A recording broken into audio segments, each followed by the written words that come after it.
Hi guys, welcome to my channel. My name is ReadingBear and I hope you are ready for some more stories. And today, we'll take a look at some new IDontWorkHereLady content. If you enjoyed my content, please don't forget to subscribe to my channel and post some bear emojis in the comment.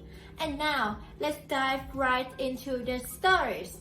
The first story is titled, "This Isn't a Dog Daycare at All." A while back I was working in an office that allowed dogs.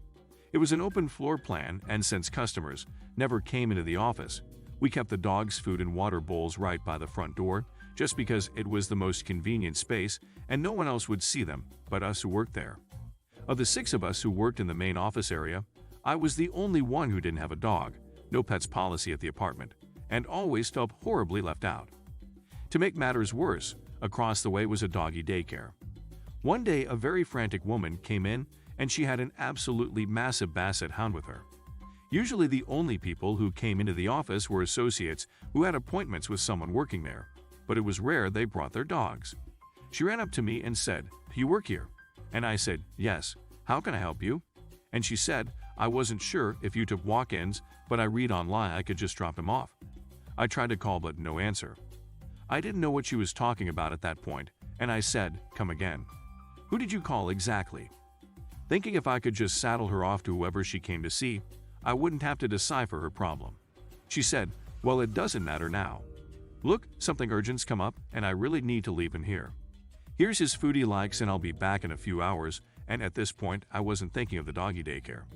I thought maybe she was a friend of someone here. I said, "Well, all right, can I get your name, please?" And she said her name and then asked if I needed her to sign anything, and I was so confused at this point, I just said, "Why would I need you to sign something?" And she left almost immediately.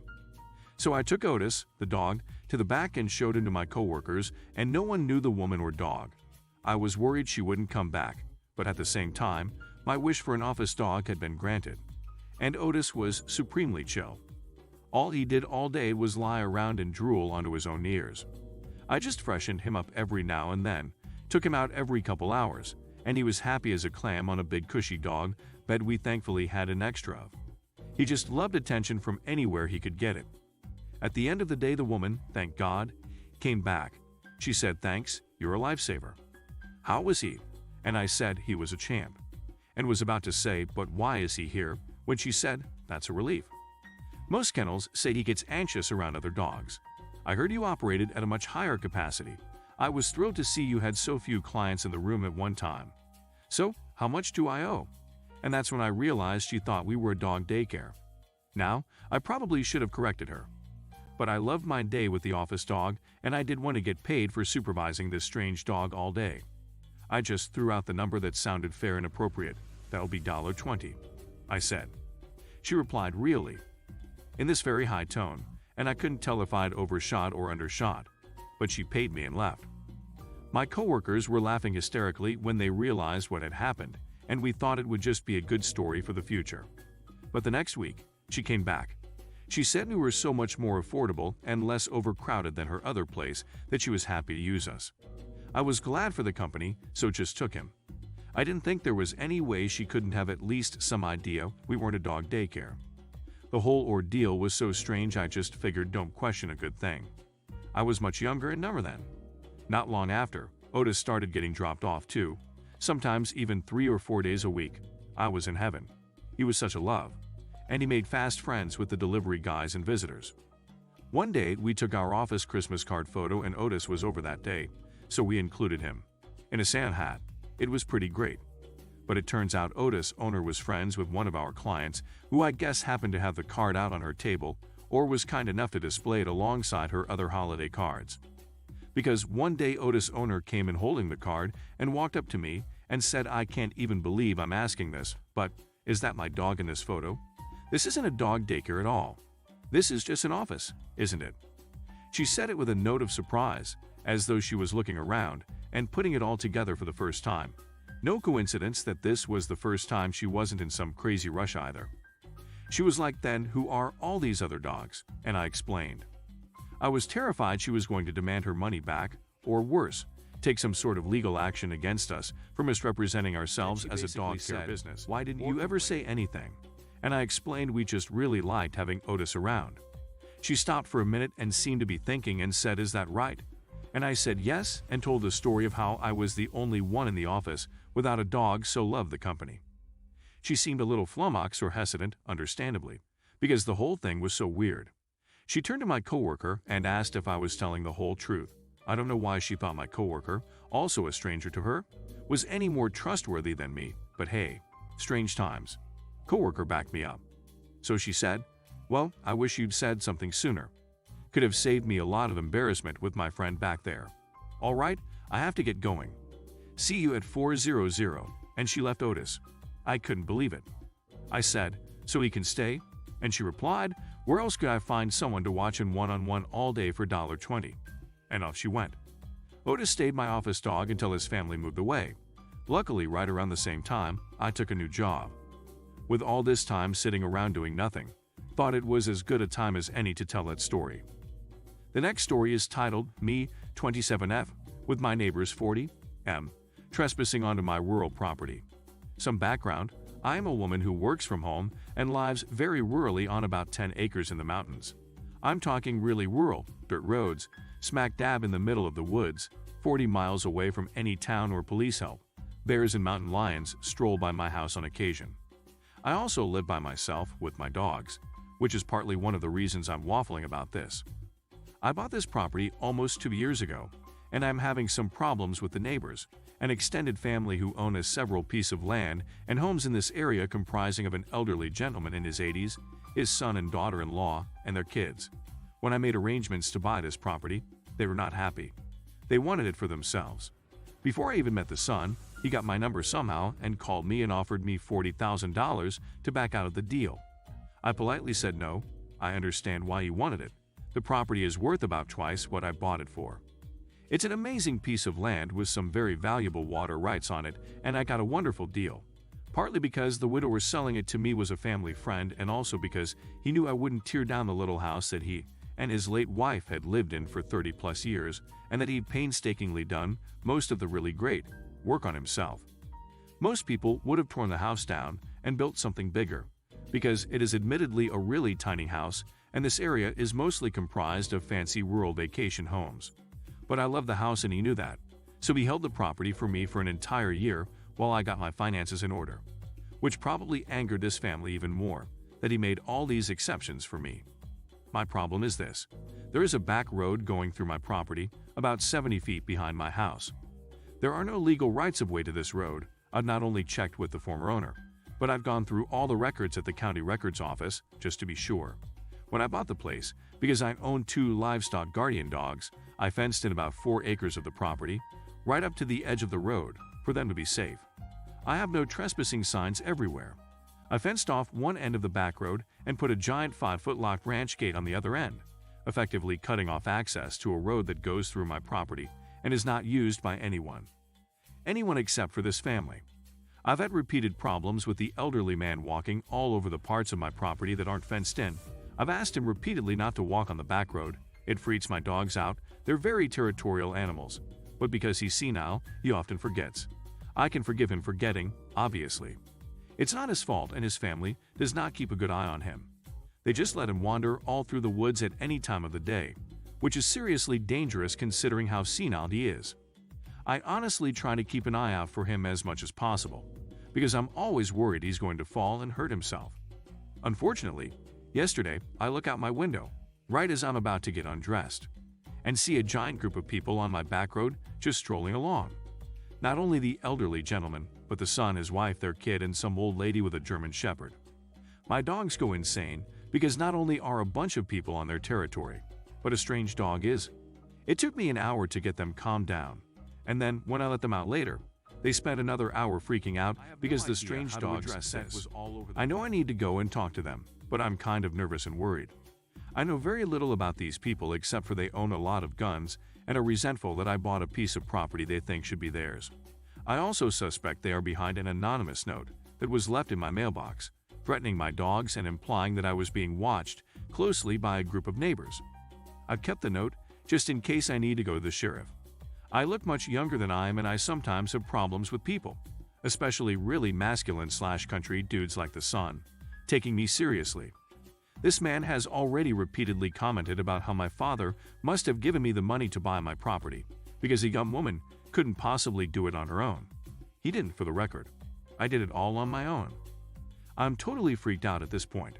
I don't even feel comfortable getting dressed in my own bedroom. I got dressed in my windowless bathroom this morning, just in case, and I don't feel like I should have to put blackout curtains on my bedroom window that literally looks out into acres of forest, because these people can't stop themselves from invading my property.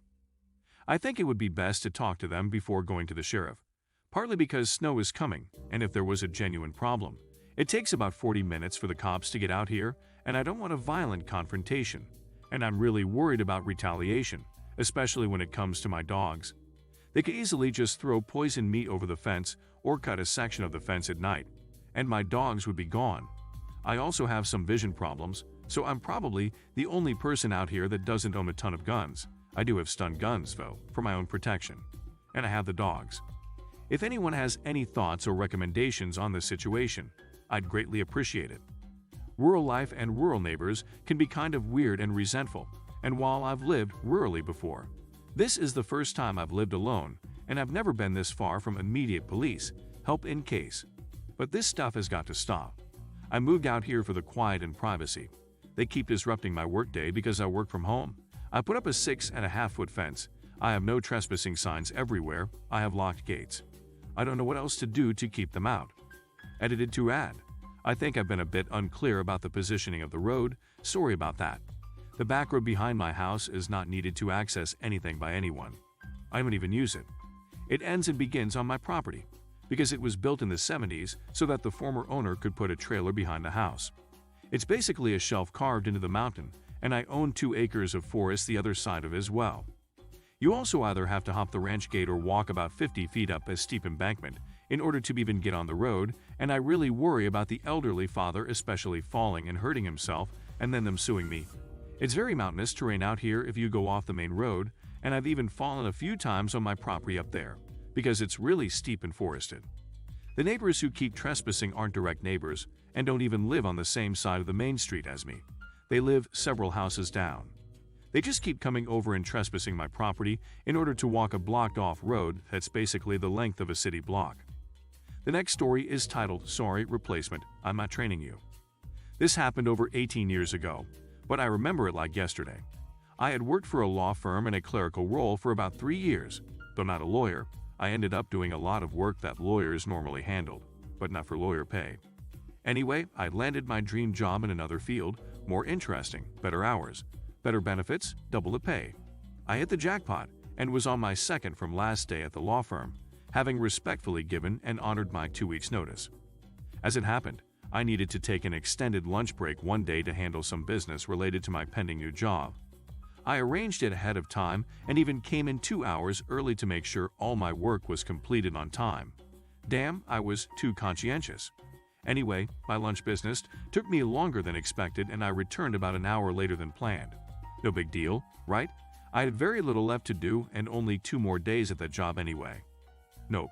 The HR manager found me as I got to my desk, called me to her office and fired me on the spot. I managed not to smile and thank her, because I was thrilled to have an extra couple of days off step as I walked to my desk to pack up my stuff. I can neither confirm nor deny that I was whistling happy tune. In truth, there was only one thing I still had needed to do on my final 2 days. Though not a lawyer, I essentially took care of all the estate planning clients, wills, advanced medical directives and such. I'd take all the info from the clients, generate all the forms, check for compliance with all the laws and hand it to the attorney. He'd skim it, sign it, and bill his hourly rate for the hours I worked. It was a cash cow for the firm, because I made next to nothing.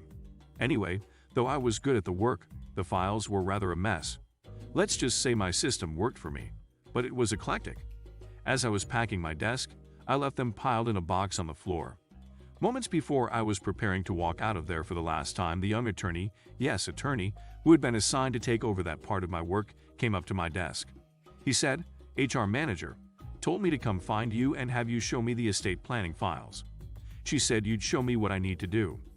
I had the incredible pleasure of being able to look at him and say, with the most sincere and innocent tone, "I'm sorry. I don't work here. Then I pointed at the pile of files and suggested HR manager would have to help him. Then I picked up my box of personal effects and walked away. And, just as sweet as could be, poked my head into the HR manager's office on my way out to assure her that there were no hard feeling and to let her know young attorney was probably going. The next story is titled Lady Smashes Glass Door Because I Won't Let Her Inside Business I Don't Work At. My best friend and roommate works for a small independent print shop as a graphic designer. We live in the burbs and the shop is located downtown about half an hour from our house. Oftentimes I will be downtown for an appointment of some kind and will ride home with her rather than take the train. Usually by 4 p.m. the only people left in the shop are her and a specific coworker, so I will just hang out in the front area of the shop with my laptop. At 5 p.m. they lock the door, and then both of them gather their things up over the next 15-20 minutes before actually leaving. They are often out of sight, packing up in the back. Last Friday was one such day. At around 5:10 a lady came up to the door of the shop, a glass door. She saw me sitting there and started tapping on the door. I looked up and mouthed, "The shop is closed." She yelled back, "I have a question." I pointed at my wrist and said loudly, "I'm sorry, the shop closes at 5 and I don't work here." She grabbed the handle on the door and started shaking it as if she could magically make the door open, and then started pounding on the door again. So I set down my laptop and walked over to the door. She screamed, "I only have one question. Can you let me in so I can talk to you?" At this point, screaming was really not necessary as we were only separated by a glass door. I said, "Ma'am, I don't work here, and the door is locked from the inside by a key I don't have. I can't let you in." She screamed, "Why are you being such an owl? I know you're closed, but it's one question." Then, to emphasize her point, she slammed her open palm on the glass door, which absolutely shattered. Honestly, I've never seen anything like it. It's not like it cracked and spiderwebbed out. It just went to shards and fell to the ground. Fortunately, I had stepped back. The lady blinked in shock and then started to speed walk away. Fortunately, we are in a massive metropolitan city, and I was able to follow her only half a block before I saw a police officer standing on the street. The officer walked us both back to the shop with the woman ranting about how it wasn't her fault, and if I had just let her in, blah blah blah. She called for backup and 2 more officers arrived, and by this time my friend and her coworker had come up front. They took another officer back to look at the security footage, which is digitally captured, and that was pretty much that. Lady got arrested on the spot and I had to give a statement, and I'm told I'll probably have to testify in court on behalf of the shop owner to get a civil penalty added onto criminal charges and help them avoid small claims, which I'll gladly do. If you enjoyed the video, please subscribe to the channel and post some bear emojis in the comments.